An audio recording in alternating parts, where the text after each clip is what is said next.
예수님 공생의 3년 동안 많은 사람을 만났지만은 크게 두 가지. 하나는 약한 사람. 그들은 다 죄인들이었어요. 병든 사람, 과부들, 또 여러 각종 병에 붙들려 있는 자. 하지만 그 당시 강한 자라고 여기는 부자들, 또 종교인들이 바라볼 때에는 예수님이 만난 이 약자, 전부 다 그들은 죄인이에요. 못마땅했던 것입니다. 이 세상에는 두 종류로 나눈다면 수없이 여러 종류로 나눌 수 있을 거예요, 사람을.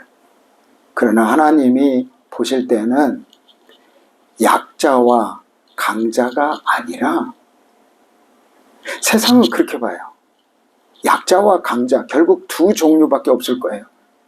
하나님은 겉과 속이 똑같은 어린아이 같은 자인가, 아니면 겉과 속이 다른 회칠한 무덤 같은 자인가, 곧 이중인격자냐, 이 두 가지로 보실 겁니다. 예수님은 그 이중인격자들이 싫어하는 죄인들을 오히려 더 가까이 하시려고 하고, 자칭 의인이라 생각한 이 강자, 지도자들은 겉과 속이 달라요. 마태복음 23장에 그들을 이렇게 말합니다. 회를 칠했다. 무덤에 회를 칠했어요. 중국에 가끔 그런 회를 칠한 무덤이 있는데 유대인들이 그런단 말이에요. 거기에 무슨 잔디 깔고 이것이 아니라 그 무덤에다가 흙 위에다 회를 칠해요. 겉에는 이게 무덤이에요. 깨끗해요.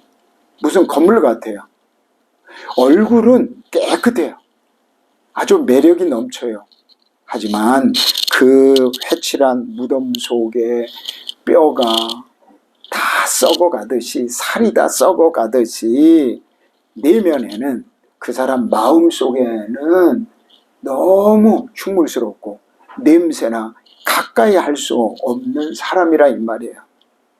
오늘 본문에 나온 이야기가 바로 그런 이야기입니다. 간음한 여인. 겉에 볼 때는 이 여자는 돌로 맞아 죽어야 돼요. 아주 더러운 여자예요. 죄인이에요. 그러나 주님은 이 여자가 지은 그 간음이라는 것만 보는 게 아니에요. 예수님은 이 여자에 대하여 지금 어떻게 대처하는가에 따라 이중인격자냐, 아니면 겉과 속이 똑같은 사람인가 스스로 판단이 되어집니다. 자, 3절 볼까요? 요한복음 8장 3절에 서기관 바리새인들이 음행 중에 잡힌 여자를 끌고 와고 가운데 세웠다 그랬어요. 아니, 서기관 바리새인들이 하는 일이 뭡니까? 자기가 할 일을 안 하고 지금 이 본문에 나와서 하는 일은 음행 중에 잡힌, 마치 현장범을 잡아가지고 예수님한테 데리고 왔어요. 무슨 형사예요? 경찰이에요? 자기들이 해야 할 일은 안 하고 왜 이렇게 엉뚱한 일을 할까요? 그리고 말이 그렇지, 만약에 음행하는 일이 뭐 자랑스럽다고 사람 이렇게 보는 데 앞에서 하겠어요? 은밀하게 하는데 이들은 어떻게 그걸 알고 끌어왔냐 이 말이에요. 5절에 모세가 그들은 이렇게 말합니다. 예수님께 율법에 이런 여자들은 돌로 치라고 했습니다. 선생, 당신은 어떻게 할 겁니까? 벌써 4절, 3절, 4절에 보면은 이들이 순수치 않음을 우리는 금방 알 수가 있어요.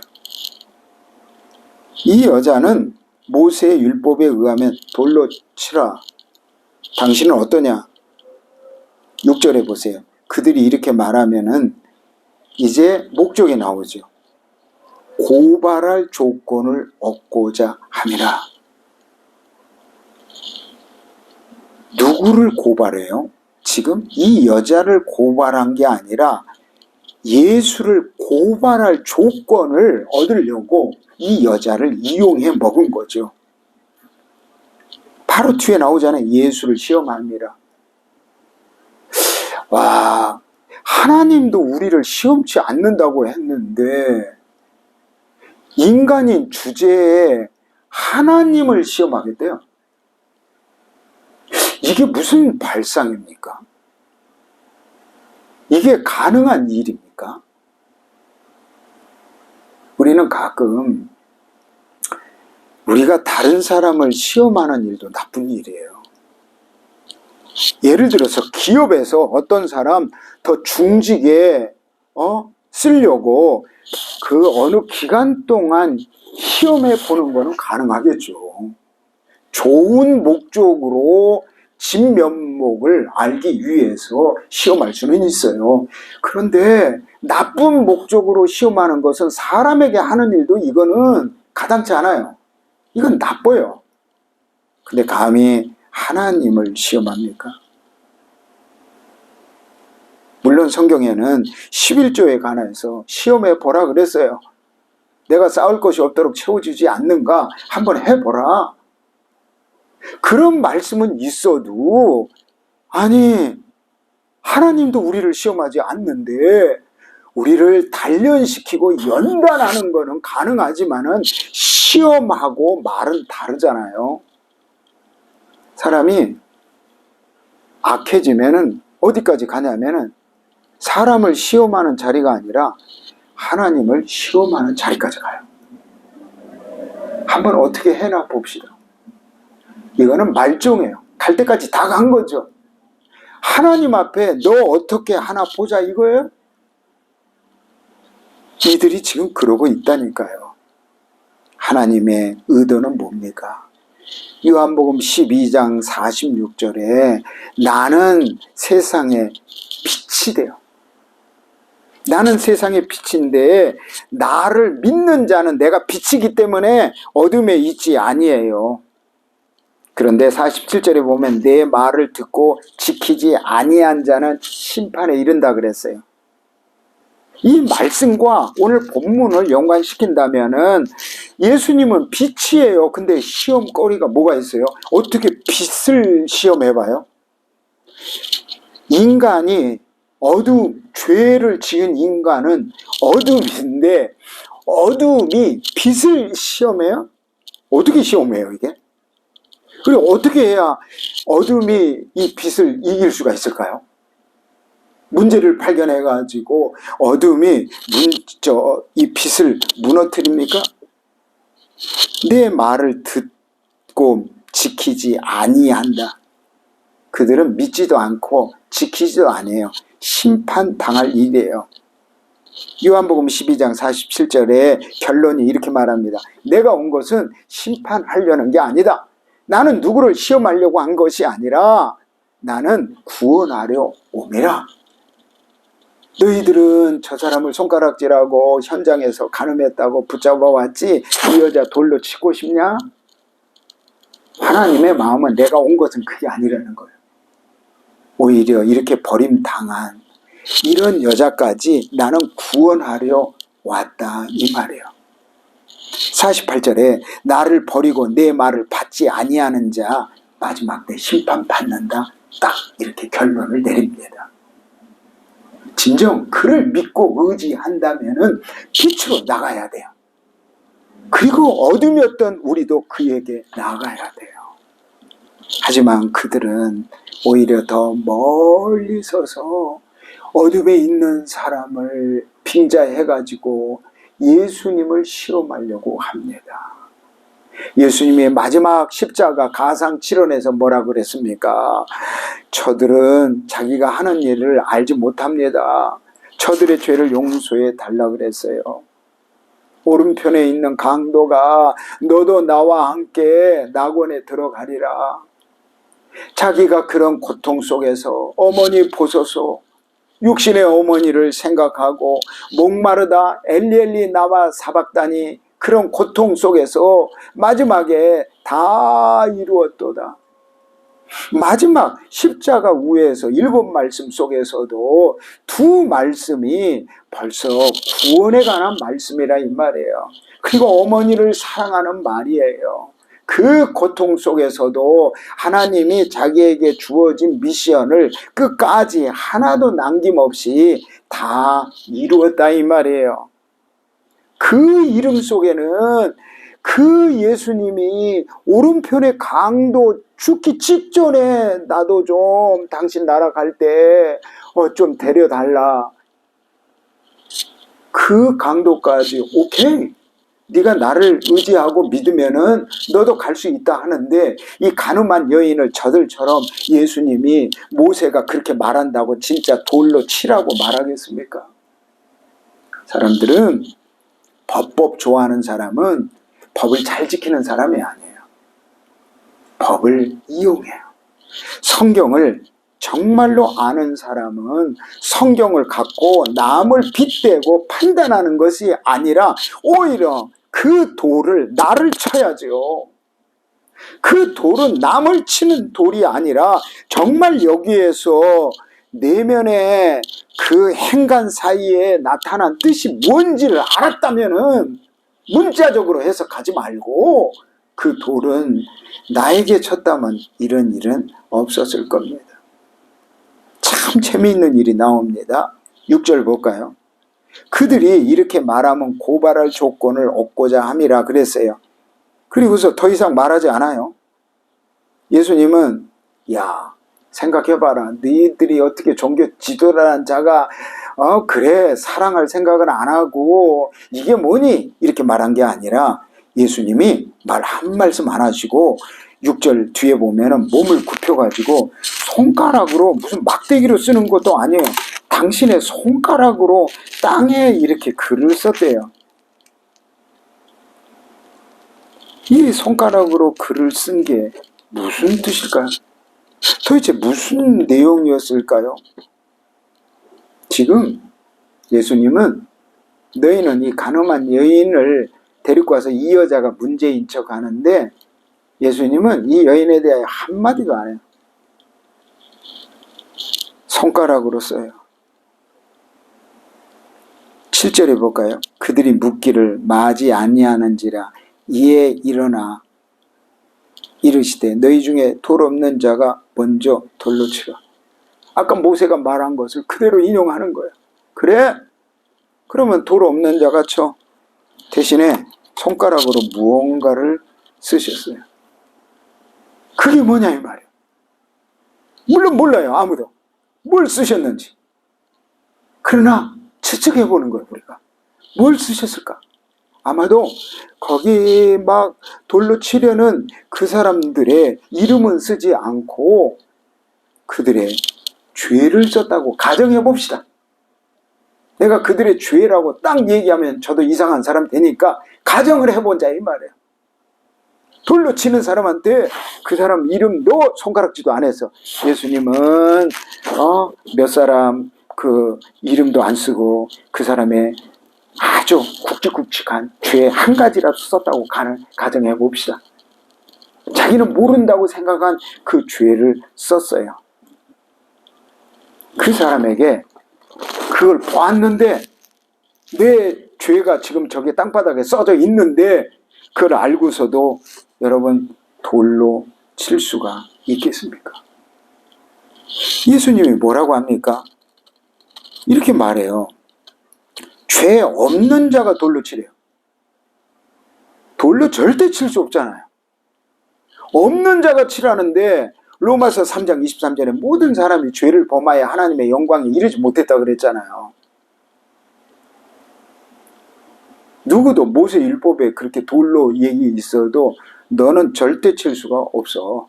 죄가 다 있는데 그래서 죄를 다 써놨는데 그래 놓고도 누가 돌로 칠 수가 있겠습니까?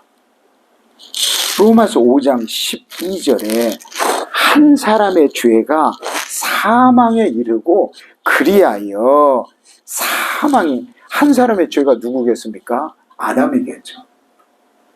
아담의 죄가 결국 대대로 내려가더니 그 죄가 사망에 이르렀어요. 주님의 관점은 지금 보여지는 그런 간음, 그것도 문제죠. 하지만 지금 이 급박한 상황에서는 이 여인이 문제가 아니라 돌을 들었던 그들이 더 문제라 이 말이야. 죄 없는 자가 치락했는데 이 중에 죄 없는 자가 누구냐 이 말이에요. 물론 우리는 복음을 알기 때문에 모든 사람이 죄를 지었다 이런 로마서 말씀을 다 아니까 이해라도 하는데, 그 당시 예수님을 만났던 사람은 아직 자신이 이 예수님을 하나님으로 보지도 않고 선지자로 하나로 봤기 때문에 모세의 율법을 신봉했겠죠. 무조건 모세의 율법에 따라서 본다면은 이 여자는 아주 나쁜 여자고 자기는 상대적으로 아주 의로운 사람 이렇게 보겠지요. 21세기가 되었는데 안타깝게도 지금도 그들처럼 착각하는 사람이 있다 이 말이에요. 이제는 복음을 다 우리에게 계시해 주었는데도, 예수님이 십자가에 지시고 2000년이나 지났는데도 불구하고 여전히 나는 죄가 없다. 여러분, 내가 누군가를 판단한다는 건 뭐예요? 나를 보지 못한 거예요. 누군가를 손가락질하고 불평한다는 건 뭐예요? 나는 의롭다는 거죠. 말을 하면 그러겠죠. 나도 죄인이지. 그 말 속에 가로 열고 그래도 저 사람만큼 그 죄는 아니야. 뭐 이런 식으로 생각하지 않았을까요? 그러니까 목소리 돋구고서 불평하고 원망하고 손가락질 하는 거 아니에요. 판단하는 게 아니겠습니까? 자, 8절 볼까요? 예수님이 몸을 굽혀 손가락으로 땅에 쓰셔. 다시라 그랬죠. 다시. 또 저는 왜 또 그랬을까? 이게 기회를 주시는 것 같아요. 한 번에도 이 사람들이 감을 못 잡았는지 아직도 살기 등등하게 돌을 안 놓은 사람이 있었나 봐요.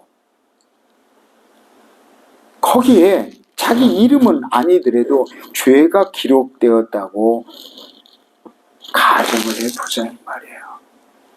과연 누가 아직 예수님이 십자가 지시기 전이지만은 복음을 모른다 할지라도 감히 누가 예수님 앞에서 이 여자에게 돌을 던질 수가 있겠습니까? 저는 오늘 이 여인을 생각하며 이 상황을 그리면서 누가 생각이 났냐면은 사울과 스데반이 생각이 났어요. 사도행전 7장 54절에 그때 사울은 사형 집행관이에요.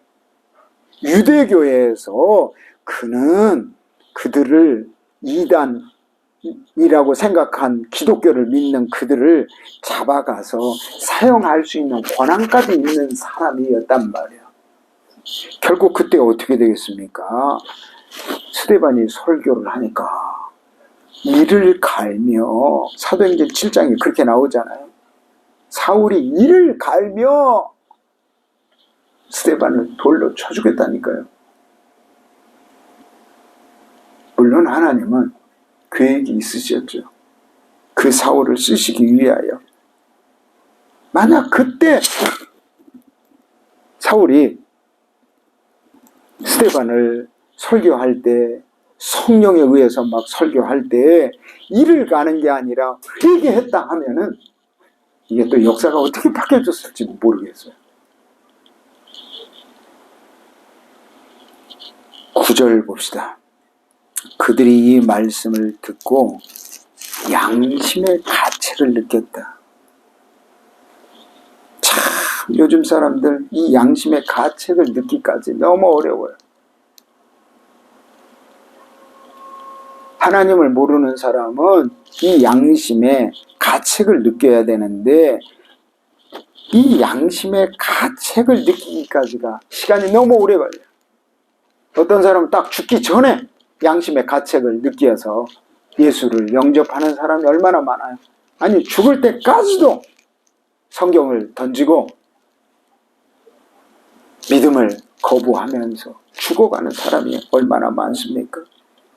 어른으로 시작하여 어린이에게까지 하나씩 나가고 오직 예수와 그 가운데 섰는 여자만 남았더라.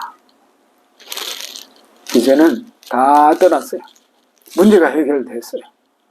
이제 그들은 적어도 떠났을 때 이 여자를 돌로 쳐 죽여야 되는데 너 어떡할래? 이 상황을 보고 예수님을 오히려 엮어 놓으려고 했는데 이건 뭐예요 이게? 괜히 자기가 더 큰 죄인임을 알고 그냥 돌아갈 수밖에 없었다 이 말이에요. 이사야 33장 아니 시편 33편 5절에 내 허물을 여호와께 자복하라 그랬어요. 주께 내 죄를 아뢰고 내 죄악을 숨기지 아니하리라. 주께서 내 죄악을 사하셨느니라. 우리 죄를 다 사했으니 그에게 자복하라는 거예요. 돌을 던지고 갔던 것은 자복의 단계까지는 아니었지만은 적어도 그 직전까지는 갔다고 볼 수가 있겠죠. 천만다행한 일이죠. 자기들이 모세 율법대로 돌로 그 여자를 10번 쳐 죽인다 할지라도 달라진 건 아무것도 없어요. 마음만 더 강팍해지고 나는 죄가 아니야. 나는 저런 여자가 아닌 것에 하나님 감사합니다. 이런 위선덩어리 기도나 했겠죠. 하지만 돌아갔던 사람 그 이후에 어떻게 됐을까요? 아주 혼돈이 왔겠죠. 저 여자가 문제가 아니라 내가 문제야. 이게 왜 이렇게 되지? 그러면은 복음에 접할 가능성이 많겠죠. 문제는 이제는 여자와 예수만 남았다 그랬어요. 9절에 여자와 그 가운데 섰는 예수와 여자만 남았어요. 이제 이 여자에게 한 말이 우리에게 한 말이에요. 이게 구원 이후예요. 처음에 그래서 제가 설교 제목을 구원 이후에 해야 할 일, 뭐 이런 식으로 쓰려고 했어요. 이 여자는 구원을 받았지요. 여러분, 10절에 그럽니다. 예수께서 일어나 여자 외에 아무도 없는 거 없을 때 보시고 말합니다. 여자여, 너를 고발하던 그들이 어디 있느냐? 너를 정죄한 자가 없느냐? 11절에 없습니다. 그래? 나도 너를 정죄하지 않는다. 딱 이 한마디예요. 너 이제 양심껏 살아라. 너 이제 정직하게 살아라. 이렇게 말 안 한 거예요. 한마디로 말해서 뭐라 그랬습니까? 가서 다시는 죄를 범하지 말라. 네가 이제 구원을 받았는데 구원 받았으면은 구원이라는 뭐냐? 죄에 대하여 자유해야 돼. 자유한다는 게 많은 죄를 짓고서도 괜찮아 이런 자유가 아니라 이제는 죄에 따라가는 자가 아니라 내가 할 수도 있고 안 할 수도 있는 것을 내 의지를 갖고 이렇게 하면은 죄에 가담하는 일이라면은 내가 안 할 자유, 그런 자유가 있어야 된다 이 말입니다. 루터가 종교개혁하기 전에 그 당시 가톨릭 교회는 어땠어요? 이 구원 받으려면 돈이 있었어야 돼요. 아주 육신적으로 고해를 해야 돼요. 고통을 당해야 돼요. 하지만 루터는 뭐라고 말했어요? 구원에 대한, 다시 말해서 예수님이 십자가 지시고서 약 1500년 뒤에 혁명적인, 아니 십자가에서 다 이루어진 사건을 다시 해석하는 거죠. 오직 말씀으로, 오직 예수 그리스도로, 오직 은혜로, 오직 구원 받는다 이 말이에요. 오직 은혜로, 말씀의 모든 것의 중심이라는 거예요. 자, 11절 볼까요? 없습니다. 정죄하는 자에 없다. 나도 너를 정죄하지 아니한다. 나도 너 정죄 안 해. 가서 죄 범하지 마. 이게 뭐예요? 구원받은 자는 이사야가 66장까지 있는데 세 가지로 구별이 되어 있어요. 단락으로 나눠졌어요. 1장에서 39장까지는 율법적인 내용이에요. 그들이 이스라엘이 잘못한 거, 열방이 잘못한 거 쫙 기록이 돼서 이렇게 벌할 것이다 나와요. 그리고 40장에서 56장까지 그들을 돌아오게 한다는 거예요. 이게 은혜예요. 39장까지가 율법이라면 이게 은혜예요. 그들이 돌아올 것이다. 하나님의 약속이 계속 나옵니다. 그리고 56장에서 66장까지 이제 그렇게 구원받았다면 자유가 임하는데 책임이 있다는 거예요. 진정 가서 네 맘대로 해 이 말이 아니라 다시는 죄를 범하지 말라. 네가 율법에 의한다면 우리는 그 여인처럼 모세에 의하여 우리는 다 돌로 맞아 죽기 전에 세상에서 사람들에게 버림받고 무시당하고 능멸당하고, 여러분 똑같은 상황에서도 예수를 안 믿으면 더 모멸감이 들잖아요. 더 서럽고 더 낙심이 되겠죠. 그런데 복음 안에서 똑같은 상황인데도 우리는 그것을 극복하는 일이 얼마나 많습니까? 이건 단순한 마음의 위로가 아니라 이 말이에요. 이제는 율법에서 벗어나 은혜에 왔다면은 이사야 3번째 부분에 나온 대로 우리는 진정한 은혜 안에서 자유를 누려야 되고 내가 해야 할 책임을 알아야 된다 이 말입니다. 그게 12절입니다. 뭡니까? 12절에 그랬죠. 나는 세상의 빛이다. 이제 빛으로 생활을 해야 돼. 나를 따르는 자는 어둠에 다니지 않고 빛을 얻으리라. 얻으리라. 그러니까 우리는 빛이라 이 말이에요. 생명의 빛, 그냥 빛이 아니라 그분 안에서 영원히 누릴, 함께할 그 빛, 생명의 빛. 이제는 나를 따르는 자, 진정 그를 따르는 자는 어둠에 다니지 아니한다. 산상수훈 예수님이 가장 중요하게 여기는 게 뭐예요? 너희는 세상의 소금이다, 빛이다 그랬어요. 이 말은 어디 가서든지 필요한 존재. 그러면은 생명의 빛, 내가 빛된 생활하면은 생명의 빛을 얻으리라 그랬어요. 매 순간 우리는 이미 생명의 빛을 얻었어요.